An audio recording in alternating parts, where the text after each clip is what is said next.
Hello, welcome to the second video about the viewer requested game analysis. This second video is very educational, it's very important, it's very thrilling because it's a roller coaster ride up and down. It's talking about tempos, having more tempos and axes than your opponent. So if you want to have your games having a future video about it, comment below and share the game below, as well as the people involved, the pieces of white and black, and see who's playing. And if you like this video, make sure you leave a like to help me with the motivation to do more of these things. And I really appreciate all the games you want to have me analyze. And this game is a good one to watch. So it's a game between a game named James is white and a guy named Jacob is black. So let's see the game. So e4, c6, a very popular Caracon defense was played. So James played the line that I played a long time ago. When I was white, I like to play the exchange variation on d5, and this is a really easy to play system. So bishop e3, and a lot of people saying, why do you do the bishop moves out first? Don't you have to do the dice before bishops? Well, this is basically the time is of the essence of this exchange Caracon. It's all about tempos and also axes. The axis, you want to control and have the yellow tape around the f5 square. If you allow black to go to f5 with a bishop, they'll take advantage of it. So we're saying, you can't do that. The bishop in d3 is saying, you have no axis. You can't do that.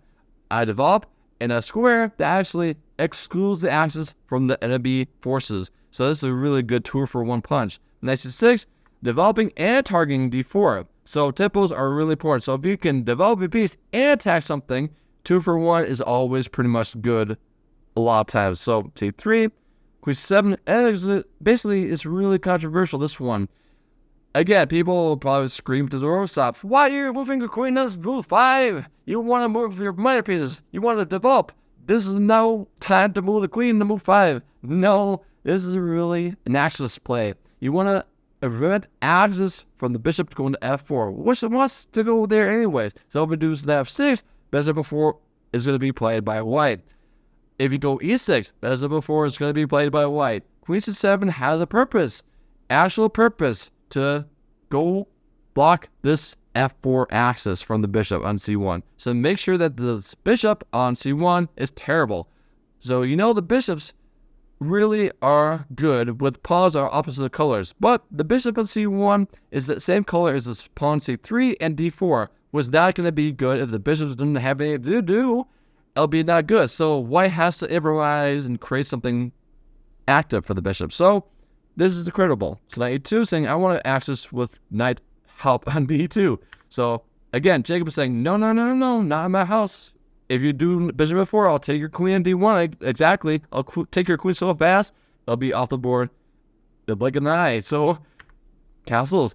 f3 can be played too, but James decided to play castles. Nothing wrong with that. Just developing and normal play. You can do f3 any time of day.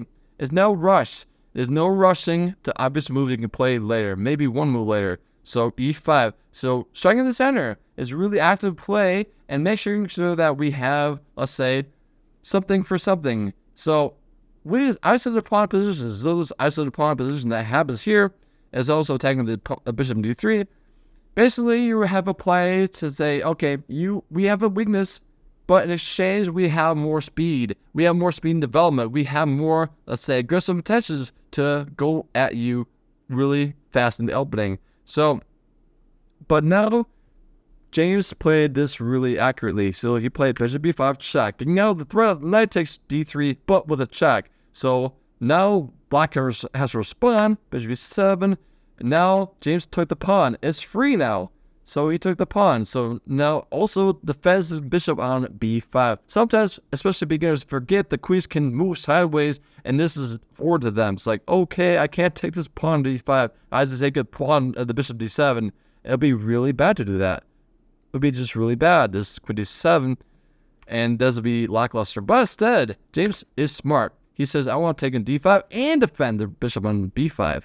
So now knight f6 was played, and tempo on the queen. So game of tempos and speed. So taking d7, check. So after this, knight e takes d7. So James played queen b3 to get the queen safe. So also continuing to go knight d4.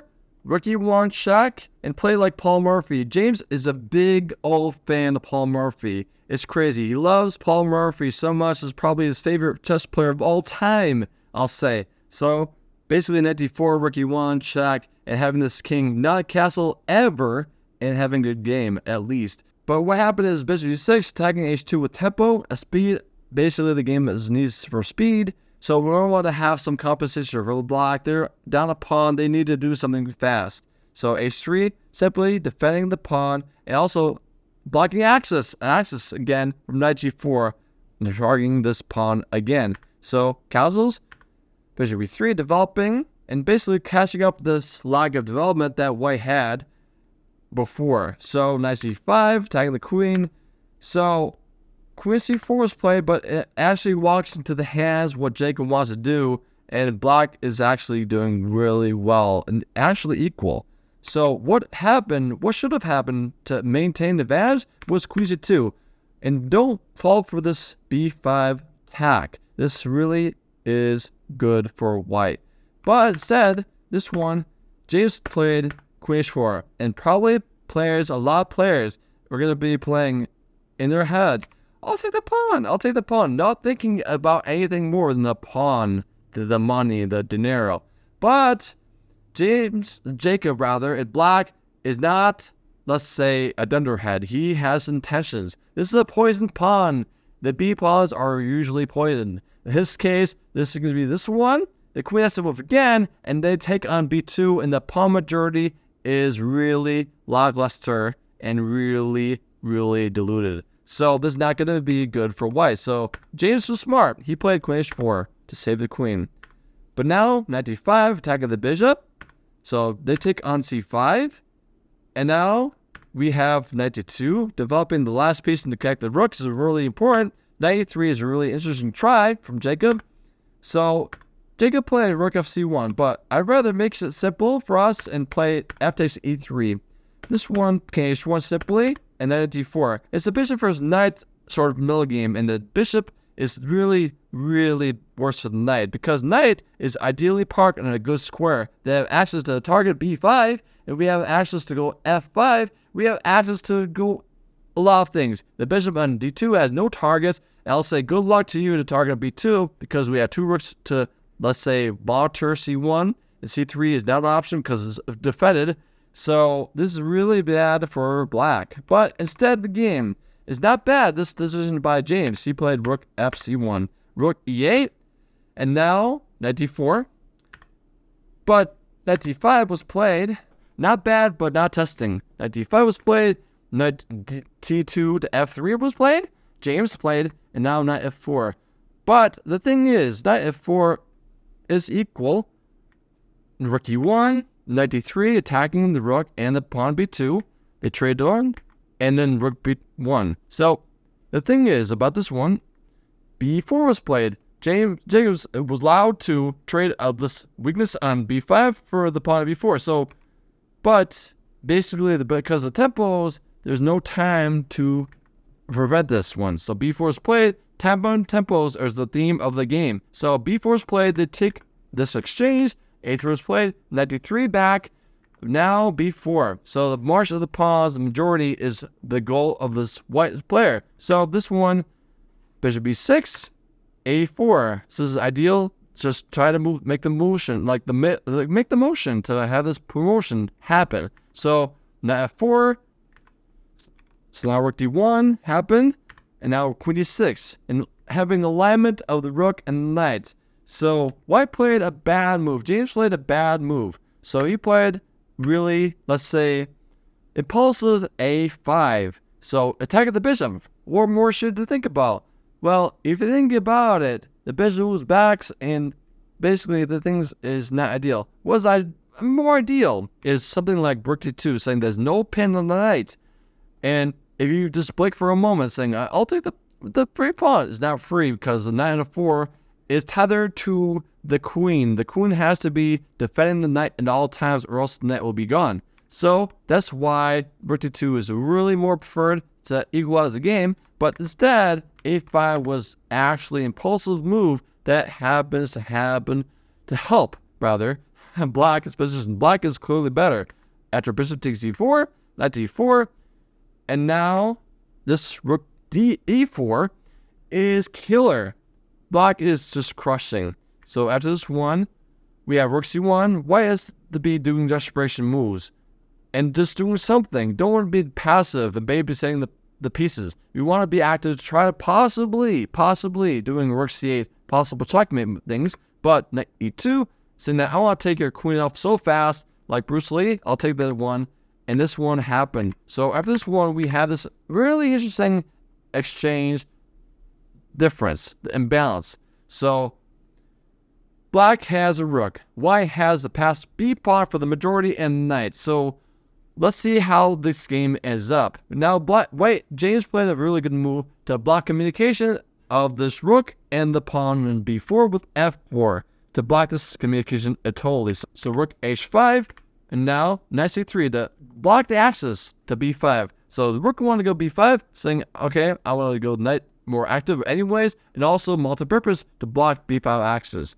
So a6 to block b5 pushes. So this is a good thing to block axis from the pawn as well. So king f2, rook a6, really bad move from Jacob. More ideal is basically like a king active move. Endgames, the king has to be active. They have to be active. So this is not going to be a possibility because the rook will just take. So the king is sheltered, safe. Go to d7, d6, whatever. You have to be active with the king really fast. So, but instead, rook a6 was played, king e3, king e7, and it basically has a buyer's remorse. Like, okay, the king will be active now. But now it's really not good because you see the communication block between the rook and the a6 pawn. What Jacob did not see, and James did not see, was actually a move that was actually best was b5. b5 was actually good, so to have this clearly, let's say, equal-ish game. But I think that maybe you can argue that there's actually a risk to try to be made that White wants to go for war, try to win, but White is on the back foot, honestly. So b5 was ideal, but instead, knight e4 check was played, king c6, king c4, rook h4, g3. So we had to sacrifice the pawn, but and basically in exchange, we have the s6 pawn by force. They lost g3, but they are going for the money. But h5 is a killer move. You don't need to care about the a6 pawn because this other side of the board, other hemisphere of the board is Black's win. The h5 pawn, he is to have speed. Whoever is faster first, who has the most tempo first, and the fastest will be winning. This needs for speed game. So whoever's the fastest win. So tempo move b5, really good. King d6 is really terrible. King d6 is terrible.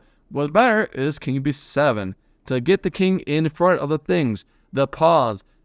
If you do that, you buy yourself time to push the pawn to h1 and check this king and win the game. But with this one, king d6, b5 was happening. So now, king d6, a buyer's remorse move, again, is way to go about this. So it's not bad for Black, but now he lost his advantage. It's equal now. It's equal now. So now we have this chance that knight b4 check and tempos is a key. The need for speed. King b5, a6 is coming no matter what. Now, rook g6, a blunder by Jacob. Jacob played a blunder, national looking blunder. So what he did, so done, rook b3, saying that I want to put your knight. If I have the time, I'll take this knight on with a rook, and actually have my king block your two pawns, and have enough time to have this pawn in h5 to go to h1 and promote and win the game. This is basically the only thing that matters. The h5 pawn is the bit of time. So rook a6 is not really by him anymore because a6 is tempo. King b8, knight c6, check. Everything's check. So this one b7 check, and the game is over. Black resigned, and James won the game. And what we learned is that tempos and time are invaluable. Axis is also very much like invaluable because axis and time is really important in the grand scheme of things in terms of speed. Because if you don't have the axis of things you want most, then it's useless. Basically, if you think about it, access and time can work on hand in hand, but they can also interfere with each other if you have time but no access. If you have no time but have a lot of access, but you don't have enough time to do anything with the access you have, this is not good. So, hopefully you enjoy this video. Make sure you like the video and actually have a comment below and share with me your games you want me to analyze, and I'll see you in the next video. Hey, check this video out to make sure that you get more important information to bring your chest to the next level.